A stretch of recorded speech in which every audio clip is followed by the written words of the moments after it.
Theology Unplugged. Welcome to Theology Unplugged. I'm Michael Patton, and this is our 29th session of Through Theology in a Year. I hope you're enjoying this. I hope you're going back and listening to previous episodes. Now, you don't have to. Each one of these, you can just pop in and hang out if you'd like, but you can always go back and start and go through the entire year. We tried to make them bite-sized enough, under an hour, you know, around 30 minutes to an hour, to where for every single day at this time or any time during the day, you can check your podcast, check Spotify, check any of your podcast catchers. They should have it. If not, you just have to search around them. We're on Spotify, we're on Apple, and we're on the YouTube one or the Google one. So you can find us in all those places. You can also find us on YouTube, on Facebook, on Twitter. So various places to find us. If you wanted to watch us live and to see, because I do have slides that I go through and I explain the slides. Anybody who knows me, you know that I love slides. I am a left-handed person and I am a left-handed thinker. Whatever that means, I do think differently and I do teach and present differently because I learn differently. And so maybe I'm teaching to some of you guys who are looking for a teacher such as this. But one of the things I've told every time I introduce this show, I call it Theology Unplugged. And some of you don't know what Unplugged is. This is the podcast that I've been doing since 2005. I used to teach at Stonebriar Community Church. I taught a series that I talk about all the time. As a matter of fact, that's what I'm updating here, called the Theology Program. You can find the Theology Program at credocourses.com, credocourses.com. Just search for the Theology Program. But you can find that. It's a big program, but after each time I would teach it, we would sit around as a class, or I would sit around with my buddy, and we would talk about the class. How did it go? You know, what do you think we should have left in there? After class questions, kind of a very informal time. And I always thought that time was the best time. The informal, the unplugged, whatever you're doing. And I mean, you got to do presentations. You got to get the content in there. But I like the relaxed time. I don't like performances. That has a lot to do with what we're going to be talking about today. I don't like inauthenticity. I mean, whenever I'm teaching, one of the things that I always try to do, teaching or preaching, I want you to see me. I don't want you to see the version of me that is filtered through modern preachers or the way people are today just because they're popular. It's just me. You know, you get up here and you talk, and you show your own passion, and hopefully that drives whatever it is you do. And I hope that is part of the Unplugged experience, doing Theology Unplugged, because it's very important to me.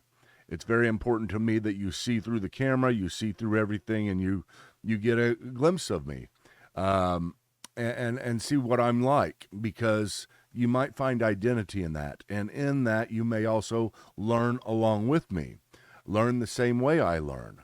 But anyway, that's a long preview to tell you about why it's called Theology Unplugged.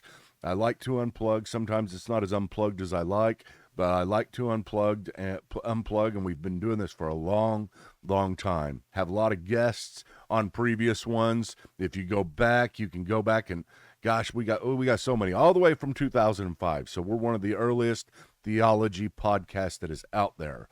I had a long break where I didn't do quite so many, one or two a year for a few years whenever I was hooked on opioids, which was not a good time in my life, but that was a while back. But so you'll see a long break. You might even see me a few times on opioids while I'm doing a podcast. You'll probably be able to tell. You can't see me, luckily, but if you would have been sitting around the table with me and Sam Storms and the other guests that we had, you would see that I didn't look good. I just didn't get any sleep. Anyway, that's enough about me. I didn't mean to share all that. No relevance whatsoever, except for that was really unplugged.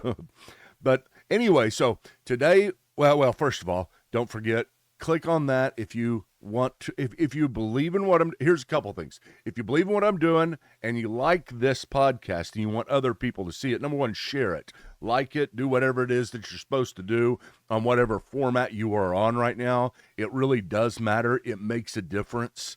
It helps the algorithm. So please share it. Share this right now. Share the live version. Share whatever you can. That would be wonderful. But another thing is to be able to keep up and to support. This is what you do. You go there, my Patreon /C Michael Patton. Please, if you're enjoying this, if you can, that is great. It's where I make a living. It's what I do.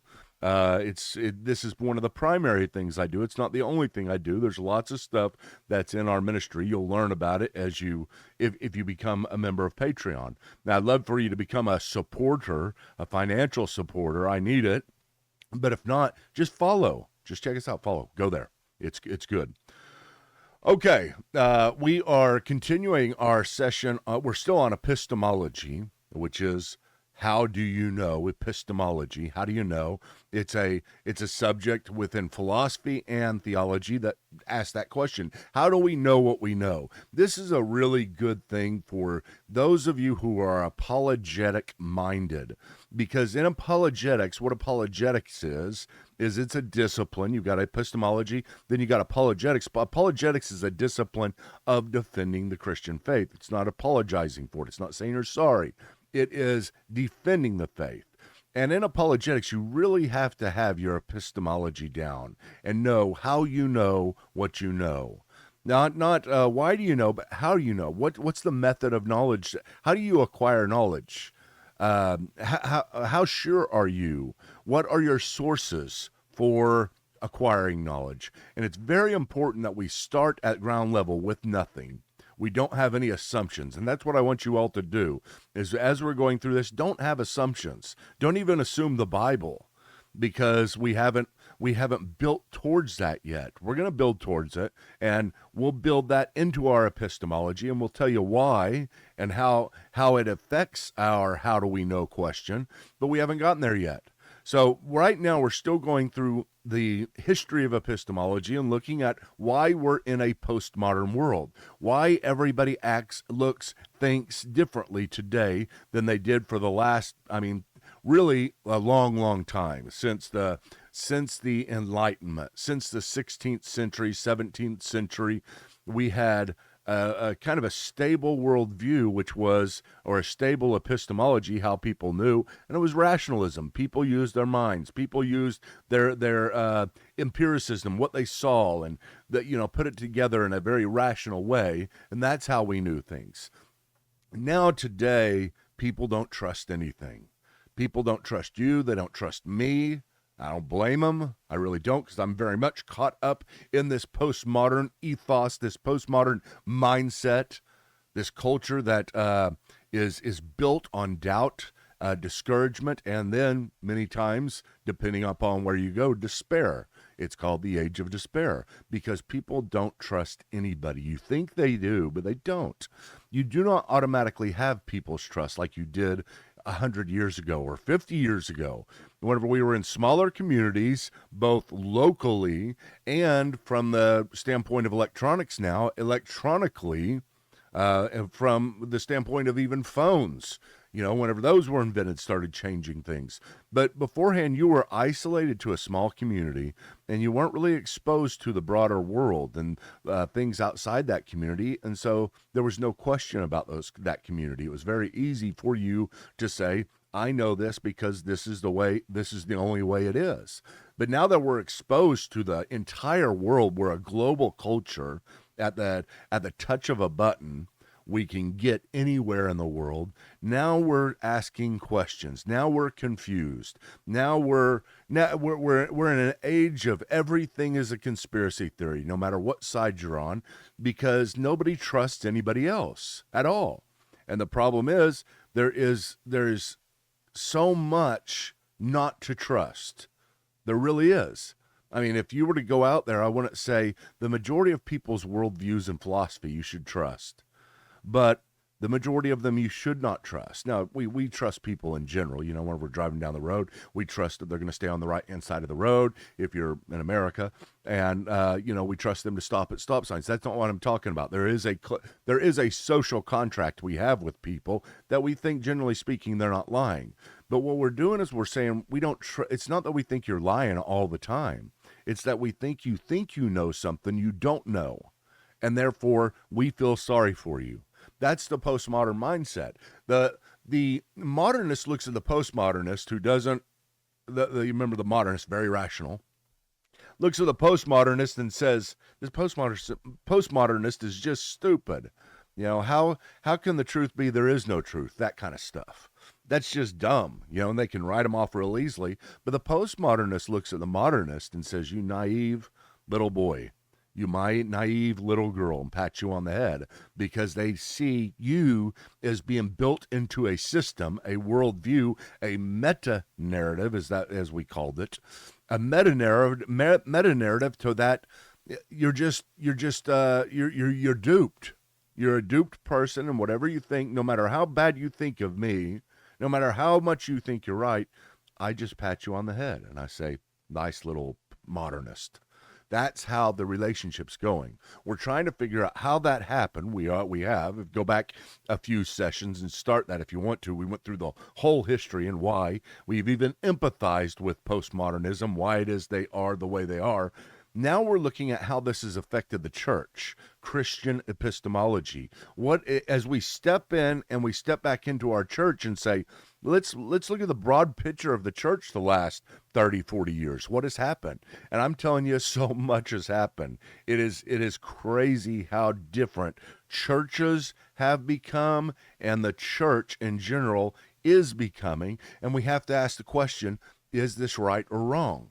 You might we're all against change. We don't like it. I don't like change. Anytime my wife goes in and starts painting the living room, which she does all the time, she loves change, or brings in a new piece of furniture, used to stress me out a whole lot. Now I've gotten used to it, been married for 27, 28 years, 27 or 28. I don't know, somewhere right in there, but been married for a while now. It doesn't bother me so much, but I don't like change in general. Nobody really does. And the thing is that we are going through a massive change and we don't really like it. And we think automatically just because it's change, it's wrong. It isn't. We have to evaluate it. We're Christians. We're ones who think with integrity. We're ones who approach the how do you know question. When we say, how do you know, we approach that and we say, I want to do it with integrity because I believe in God. And I believe that God created the mind. And if he created the mind, then that is something that you and I are to use in order in such a way that we honor him. So we look at this question and we don't automatically think it's wrong. It could be. Maybe the postmodern church is the best church. Maybe that's what we need to be grabbing a hold of. Or maybe not. Maybe the change is wrong. That's the question. See, culture itself is amoral. What I mean by that is culture is neither good nor bad in and of itself. Whether cars turn into electric cars, that is amoral. Whether or not people start liking a new type of music, that is amoral. I know we like to assign a lot of morality to these things, just like I assign that. Here, I'll tell you the truth. It is to me very wrong to go electric on Camaros. Now they've gotten rid of the Camaro, and I like that more than going electric. If they go electric on Camaros, that is one thing that is absolutely wrong. Okay, that's not all moral. Okay, but other things, going electric in general, that's all moral. There's all moral things, and then you connect it to other things and try to figure out why we're doing it, whether it's the best option. But culture itself is all moral, so we got to keep that in mind as we move through here. And God can use culture. He often uses culture. He often uses culture to shake us up. Sometimes the outside culture, we have found, is more godly than the church. They shame us. People outside the church can shame us. And that doesn't make whatever their worldview is right. It just means we are shamed and we need to advance. We need to get better. And the church, if you're like me, a Protestant reformer, you believe that the church is semper reformanda, always reforming. Not only in the 16th century did we reform and become better, but the church said, you got to keep in mind we've got to always reform. We've got to always get better. We've got to always move forward. And the assumption there is that we can move forward. I know that's a whole lot to introduce this subject of Christian epistemology and how postmodernism is affecting the church, but this is such an important section. We're going to go through it this time and probably next time and maybe even a third time because there's so much to talk about. How postmodernism is affecting the church. Now we're going to have to talk about what is postmodernism again. Let me just review that some if I can. Let's go here to talk about just a basic definition. Let's see if I can get this back up. Okay.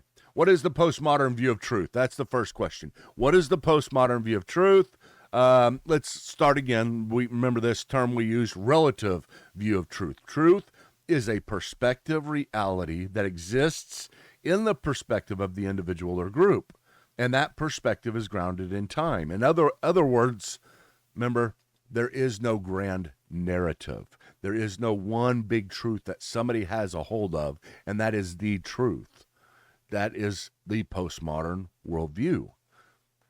What else? The law of non-contradiction.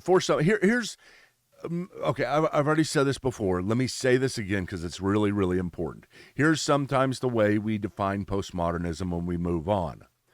The law of non-contradiction does not apply. Remember, what is the law of non-contradiction?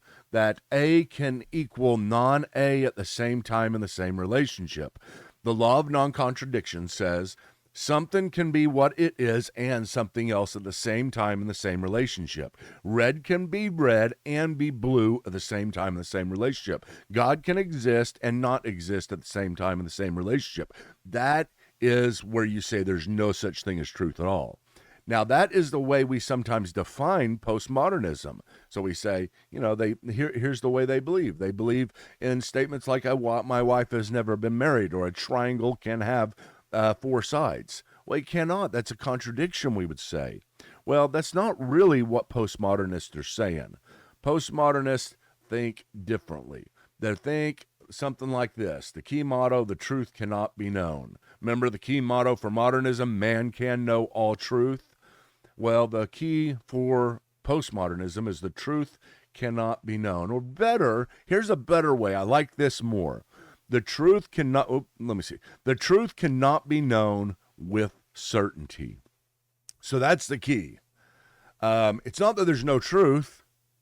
Don't get them wrong. Don't get this culture wrong. You're going to misunderstand it, and you're not going to be able to engage it well.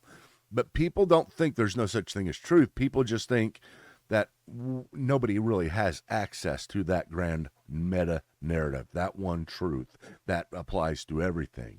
Therefore, religion is one of the most looked down upon aspects of culture today to the postmodern, even the idea of religion, because what is religion? It's a grand meta-narrative under which you interpret everything.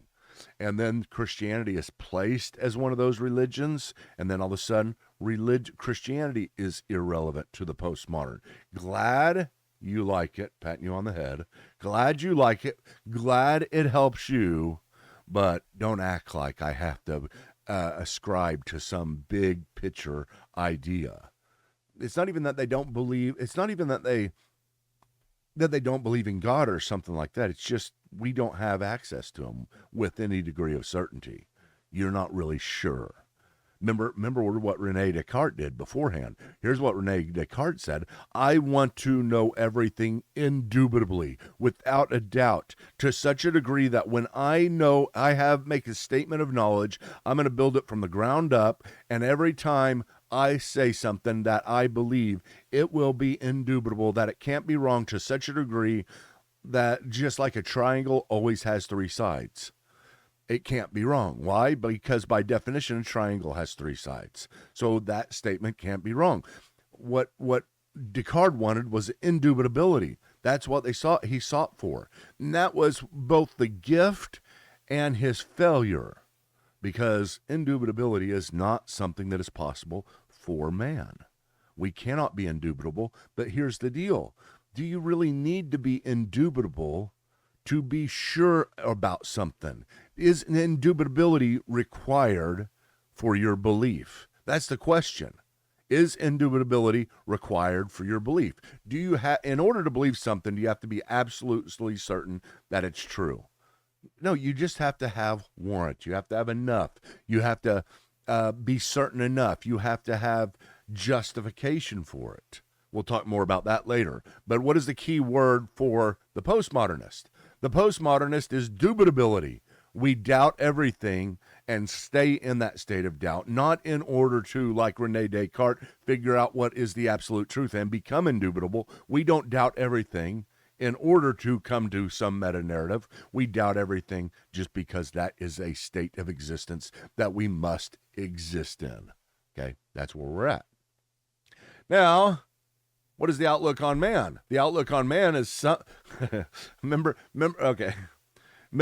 what last time, I don't know if I put this, I may not have even put it, but remember I think I said, outlook on man for the modernist is man as something on a stick.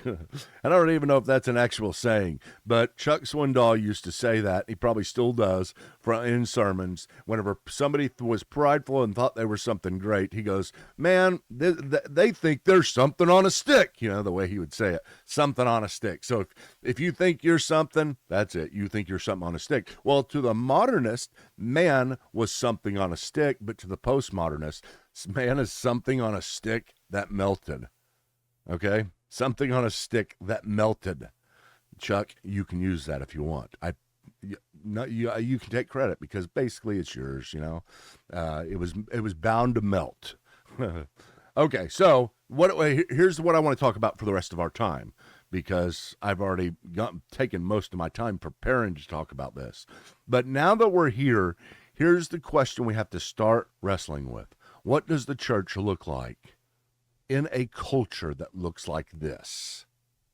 The culture looks like this. This is a fact. Now, here's what a lot of people do. They say, well, let's get them back to modernism, because that was a lot easier. We had figured modernism out. We could stand toe to toe with any modernist with our faith and show how our faith is perfectly rational. We got really, really good at that. And we did. I mean, from the standpoint of history, we could stand up against any modernist, and we could show how the modernist has to be consistent and believe in God and believe in Christ. And we had all kinds of apologetics, and those apologetics were set up for modernists. But we're not in a modernist world anymore. I'm not saying people don't think that way. Let me set that aside and make sure I have that as an important caveat. There are modernists, and everybody has some degree of modernist thinking. But in general, people think you don't know what you're talking about, even if you think you do. And it doesn't matter, because we're not on a search for a grand meta-narrative. That's not what they're looking for anymore. Okay, so in this context, we move in and we say, what is the church doing? What does the church become? What does religion become? And here's some of the things, some of the new terms. Remember, I told you there's going to be new terms. We're not going to go around those. It's important. You need to learn these terms. So I make an apologetic for these terms every time. You need to learn them. But I'll explain them. So easy enough, right? So the first one here, the religious spin on postmodernism, is this: universalism. Universalism is the belief that all people, good and bad, will eventually make it to heaven. All roads lead to Rome. That's easy enough. It's a universal. Everybody's going to make it to God. All meta-narratives are sufficient to bring us before God. That's important, right? All meta-narratives. That's postmodern, because that's a solve. I mean, problem solved. If we're not really sure, and everybody's got a different truth, and now we have access to all the meta-narratives in the world, here's my new meta-narrative, that all meta-narratives are good. That's universalism. Notice it's a meta-narrative, though, okay? We can't get around that. We can't get around having a meta-narrative, no matter what. There is no such thing as meta-narratives. It is a meta-narrative. Anyway, so you've got universalism. Then you've got pluralism. Pluralism is the belief that there are many ways to God that are equally valid. Excuse me, I get these mixed up. Universalism is that everybody's going to heaven. If I didn't say that, maybe I did. Universalism is that everybody makes it to heaven eventually. Pluralism, on the other hand, is that all religious beliefs are equally valid. So it doesn't necessarily mean that everybody's going to get to heaven, but it means no matter what religion you're on, that is a valid path to God. Follow it with all of your heart. Follow it truly, and that is one aspect of God. Pluralism is more like universalism, just everybody's going to end up there somehow. Pluralism is just like the old saying, the Indian proverb about everybody feeling on an elephant. One person feels on a side, and it is blindfolded people. One person feels on a side, and he says it's a wall. One person grabs his tail, and he says it's a rope. Another one grabs his trunk and says it's a hose, a fire hose. Another one grabs his leg and says it's a tree. Now, which one is it whenever they take their blindfolds off? Well, they're all right. That's what pluralism is. It says everybody's right, and they describe one aspect of God. The problem is that runs head to head in many ways, in many cases, against the law of non-contradiction. And remember, I said postmodernists don't really deny the law of non-contradiction. They just say that we cannot fit everything into it and come up with a indubitable answer. But when we're talking about pluralism, that's the problem. We come in and we say, are we supposed to accept something that is self-contradictory? If Christianity says, Christ says, I am the way, the truth, and life, and no man comes to the Father but by me, and then the Buddha says the path to enlightenment is this way, and Jesus was very exclusive, but they're both right. Well, if they're both right, then Jesus is wrong. You see what I'm saying? But this is the response. This is how we go. Pluralism. And then you've got another one called syncretism. Syncretism is an interesting one, and it's very, very popular, and it just goes on in the background. It's kind of one of the unsaid responses to postmodernism. Syncretism is this: the assimilation of differing beliefs and practices. And what you're doing is you think of it as a smorgasbord. You go to a smorgasbord and you're walking, you're choosing your foods, okay? And you choose a little bit from Christianity, you choose a little bit from Roman Catholicism, excuse me, I don't mean to separate those, but from Buddhism, from Islam, from all the different religions, and you put those together and you make your own mixture of food and your own mixture of religion. That is syncretism. That is very popular within a postmodern world. And then finally, another one that I want to end by talking about for a little bit, and this is the most popular, I guess, if you were to say, Michael, in the church, Michael, in a more conservative church, because these would be more liberal churches. We've already kind of set those aside. They've always been universalistic. They've always been pluralistic. But what is happening with the conservative church? What is going on there with regard to postmodernism? How are they reacting? Well, I'm just going to give you one way today, because next week we're going to go through lots and lots of stuff with this regard. How does the conservative church today, how is it interacting? And all we're doing is observing, right? Because we've got to build, we're kind of like, remember, this whole class is about putting all the pieces on the table, okay? And understanding those pieces, but not necessarily putting them together yet, and not necessarily using them all. But this is part of the pieces. What is the conservative church doing in the postmodern world? And one of the things you will find theologically is inclusivism. Inclusivism is the belief that salvation is only through Christ. Okay, stop right there. Salvation is only through Christ. It's not as if there's many ways. It's not as if there's many valid paths. Okay, there's only one way. So you take the passage, I am the way, the truth, and the life. No man comes to the Father but by me. Inclusivists believe in that. Acts 4:12, there is no other name under heaven that has been given among men by which we must be saved. Inclusivists believe that. However, what they would say is the belief that salvation is only through Christ, but, here's the big one, but Christ may be revealed in other religions. In other words, Let's say you are you live in South America and you have one of these tribes and these religions that where you talk to animals and you become animals and you have a spirit animal and those kind of things, and you have a shaman, lots and lots of stuff down there. If you grow up in that, you never know anything else. No evangelist ever comes to you and tells you about Christ or anything. So what do we do with you? That's kind of the postmodern question, because we know about you now. I mean, beforehand we would send somebody to you and there wasn't that many of you. Now it's like the whole world is filled with people who grow up and don't have the same religion, and they're doing the best they can. That's the idea. They're doing the best they can. The kids, they grow up and their parents teach them this. So this is the reason why they do it, because they're in an isolated culture like we were before. They're third world. They're not like us. So what do we do with them? Well, the conservative church used to say, well, you got to get the gospel to them. That's it. That's the only way they can be saved. Well, how can they be saved? You get the gospel to them, and the gospel will save them. But now you have inclusivism, which says the belief that salvation is only through Christ, but Christ may be revealed in other religions. In other words, you have Christ's atonement being used in that situation, to where that person in the tribe grew up and never knew about Christ, but did the best he could, believed in God, believed they were sinful, believed that there was something they needed to do with their sin, right? Got this situation. And then we would say, but they never heard about Christ and they died. What happened?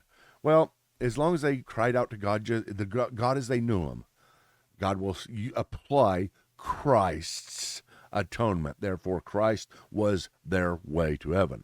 That is called inclusivism. Inclusivism, I think, is the most popular, the most growing trend in Christianity, and how Christianity is being affected by postmodernism. C.S. Lewis was an inclusivist, by the way, all the way back then, whenever you had the kind of worldwide culture opening up. Today in this time right now, I know this is going to disappoint you a whole lot.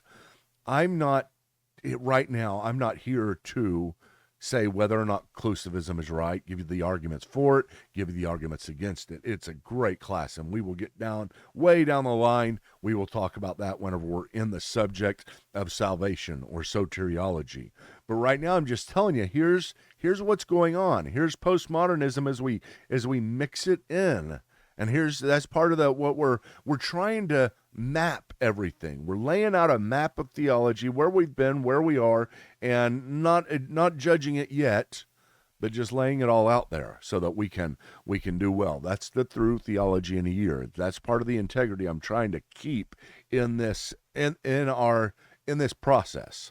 So you have the church responding in such a way. Notice this. This is Vatican II. This is a Vatican Council, the Roman Catholic Council.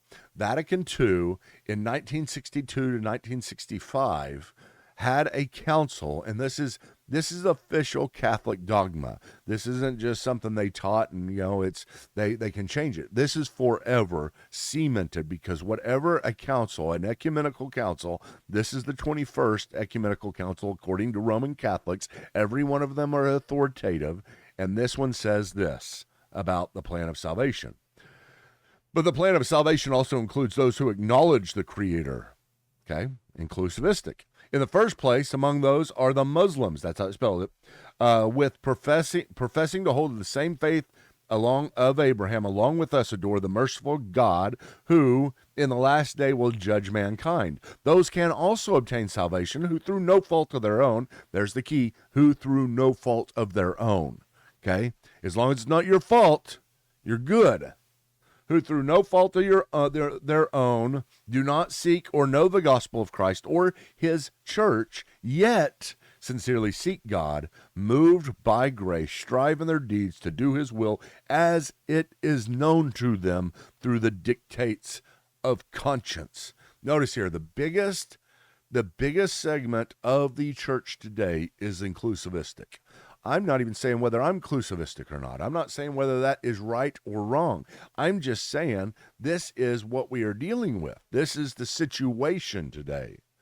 Now, next week, I'm going to talk a little bit more about the situation in the Protestant evangelical church and how it is affecting evangelicalism. It's fascinating. It's absolutely fascinating.